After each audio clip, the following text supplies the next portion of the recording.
Hey everyone, good morning from Sweden.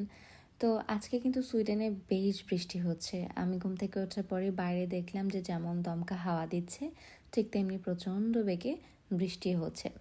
Already আমার ঘুম থেকে ওঠার পর থেকে গলাটা খুসখুস করছে, কাজ রাতে হয়তো আমার ঠান্ডা লেগে গিয়েছিল এই আবহাওয়া ঠান্ডার কারণে। যাই হোক, তো গত কয়দিন ধরে রাতুল বলছিল ওর ভীষণ পরোটা খেতে ইচ্ছে করছে। তো আমিও আজকে ঘুম থেকে ওঠার পরে ভাবলাম যে কেননা তাহলে পরোটাটাই বানিয়ে ফেলি। আমি আজকে আলু পরোটা বানিয়েছি এবং এটা খুবই কম সময়ের মধ্যে আপনিও ঘরে বানিয়ে ফেলতে পারবেন।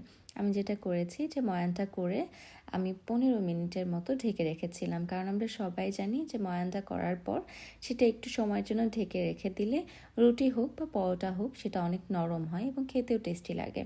তো এই 15 মিনিট সময়ের মধ্যে আমি কিন্তু এদিকে আবার আলু ভর্তাটাও করে ফেলেছি। এখানে আরেকটা কথা বলে রাখি, আপনার ভেতরের পুর যেটাই হোক না কেন সেটা যত টেস্টি হবে আপনার